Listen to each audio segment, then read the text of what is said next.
110. This is his eighth string quartet that has been arranged for chamber orchestra with his own approval. Actually, this month marks the 60th anniversary of this incredible score. It was composed in October of 1960. For me, this piece is one of Shostakovich's greatest and most important scores. So in October of 1960, Shostakovich was sent by the Soviet government to Dresden, Germany, in order to compose music for a Soviet movie called 5 Days, 5 Nights. The movie was about Dresden's destruction in World War II and the massive bombardment in 1945 by Allied forces killed actually more people than the bombing of Hiroshima. The city basically burned. The devastation was in 1960, even though this is 15 years later, was still visible when Shostakovich visited. So you can imagine this made a terrific impression on Shostakovich. So in addition to the film music that he was originally sent to compose, he very quickly, in just 3 days, composed his eight-string quartet and wrote a dedication on the front page of the score in memory of victims of fascism and war. So when you hear this work, it's a powerful work, and the overall character of this composition is very much in line with this dedication. But there is constant controversy about it, about the subject. Because privately, Shostakovich made differing statements about this score. In letters to his very close friends, to his son Maxim Shostakovich, his daughter Galina, that this work was autobiographical.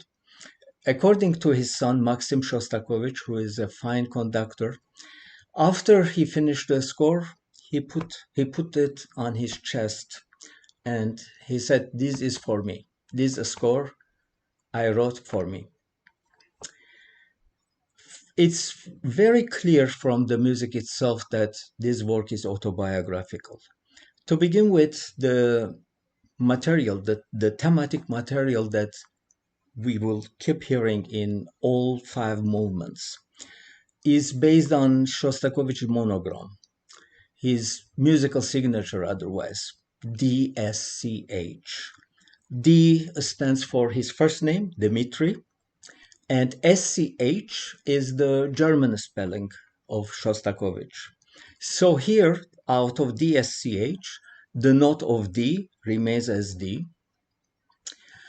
S is the E flat, C is C, the note of C, and H is B in German nomenclature. The work is full of quotations from his earlier works, from his symphonies, his first cello concerto, couple of opera quotations here, and some chamber music.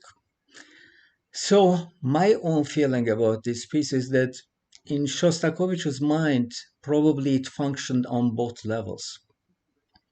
It probably was a look at his own life, at his own artistic output, and it was also really, after seeing the devastation, it could also be of a Soviet composer's protest against fascism and the inhumanity of war. The work has five movements and they are all connected. Otherwise, there is no silence in between movements. It's performed without a break. So the beginning of the first movement is actually a perfect example of Shostakovich's amazing ability in just a few bars to create a complete emotional world.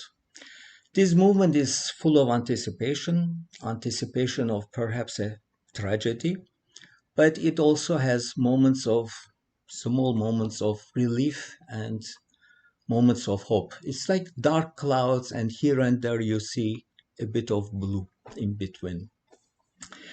Then comes the second movement. It comes with force, with great force, brutal force.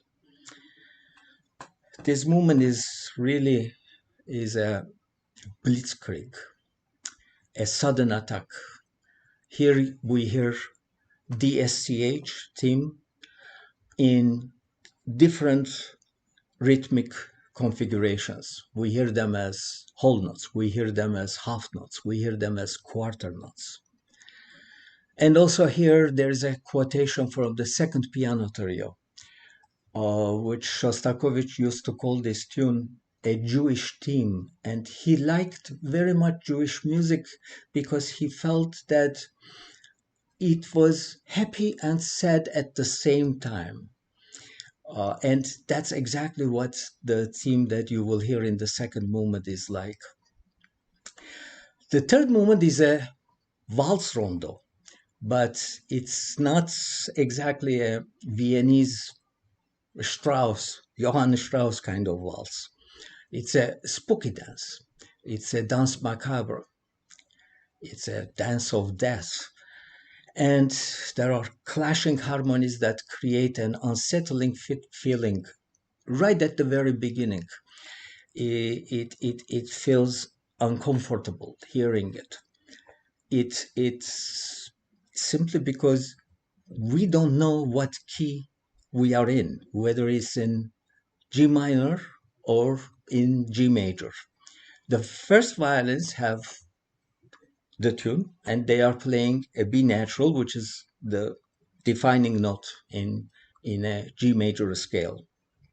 And it is played against the violas who play B flat, which distinguishes the G minor scale. So not knowing that there is some sort of a key and the key is in G dominating, but we don't know whether we're in minor or, so is it bitter or sweet, minor or major? So that creates an immediate uncomfortable feeling. This is a device Shostakovich actually often used. He when he's trying to be sarcastic, sardonic, he always did this clashing harmonies.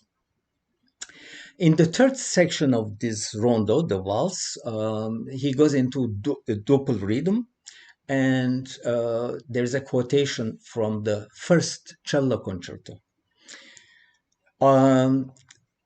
The fourth movement begins very softly, but it is immediately interrupted by loud chords. Here we hear gunshots, maybe approaching enemy aircraft when there is a big crescendo and we hear explosions. Maybe they're bombs, maybe they're gunshots, or maybe it's a knock at the door. There are many quotations here from his earlier works. The 19th century Russian revolutionary song, Tormented by Hard Bondage, and also Seryozha, My Love from his opera, Lady Macbeth of the Mitensk district. There's also another quotation from Katerina Izmailova, another opera. And this movement again connects to the fifth movement and returns to the material of the opening movement. Here we hear again, very much like the beginning of the piece, his musical monogram, the DSCH. But this time there is no blue in the skies. It's complete surrender to pain, to tragedy. So we follow this incredible work with a work by a work by Beethoven. Beethoven's Harp Quartet, which is his Opus 74. The nickname harp comes from the active use of pizzicati, plucking of the strings in the first movement. The Harp Quartet is a middle period work of Beethoven. It was composed in 1809. Beethoven is 39 years old then and already living in Vienna. His career as a composer is doing well. He is now well established. He has a good reputation, and publishers on that year from 3 different countries are demanding new works from him. However, the year 1809 is a turbulent one for him, and that says a lot, considering that Beethoven lived fairly turbulent life. It's an especially eventful year. For one thing, he is suffering from hearing loss, which is progressing. On top of that, Emperor Napoleon's army has surrounded Vienna, and the city is being bombarded by the French forces. At that point, Beethoven goes into hiding in the basement of his brother's house. He puts pillows over his ears, trying to avoid the noise of the bombardment that could push his already poor hearing into total deafness. So he's worried. So after an entire day of bombing, Vienna surrendered and Napoleon's forces entered the city. On this same year, he also has some worries about his brothers and their families. And on top of everything else, his supporters have fled Vienna because of the political turmoil. And at home, in his house, he is living in a very messy situation. We know this from a visitor that visited him in 1809, and he has written in a letter that Beethoven lived in extreme disorder and the house was extremely dirty. On the floor, there were pools of water, dust all over the place. His piano is dusty and covered with musical scores, and there is even an unemptied chamber pot. Most of the chairs are full of Beethoven clothes that he never puts them away in a closet, and dishes full of the remains of the previous day's supper. So, in spite of all this turmoil, Beethoven completed 3 major works during this period: Les Adieux, piano sonata, The Emperor, the 5th piano concerto, and this string quartet, Opus 74, which I have arranged for our orchestra to play as a chamber orchestra. So the first movement begins with a slow and dramatic introduction. There is a sense of mystery. There is a sense of suspense in this introduction. It feels like Beethoven is searching for something. There are these very tentative, several short phrases, and 2 of them get interrupted with 2 very sudden chords that they're like exclamations. It's almost like Beethoven is not sure how to proceed with this piece. This introduction reminds me a little bit Mozart's Dissonance Quartet. So after a short harmonic build-up and a crescendo, it connects to the faster section, where we will hear all this Pizzicato section. And this movement this section is pure fun. It's carefree. There are these dialogues between viola and cello, and the dialogue between first and second violin, and it's pure fun. So it's a party music. And there is my favorite section, Pizzicato section, comes just at the end of the development section. This is a long and very gradual, written out accelerando, written out speeding up, and a crescendo. That it begins with pizzicatos, and it switches to arco, with playing with the bow again instead of plucking. And there is one more crazy thing that Beethoven writes in the coda section. The whole orchestra, or the three of the string quartet members, are playing the theme, but yet the first violin is playing these rapid fire 16 notes as if they have nothing to do with the rest of the orchestra. They are playing as if it was a cadenza, as if they were a concerto soloist. So it takes some gentle persuasion at the end to bring them down to earth by the other instruments. Second movement, the Adagio ma non troppo, is a set of variations. It's basically it's a rondo. It's a lyrical rondo with a very expensive melody in major mode that occasionally will come back with embellishments.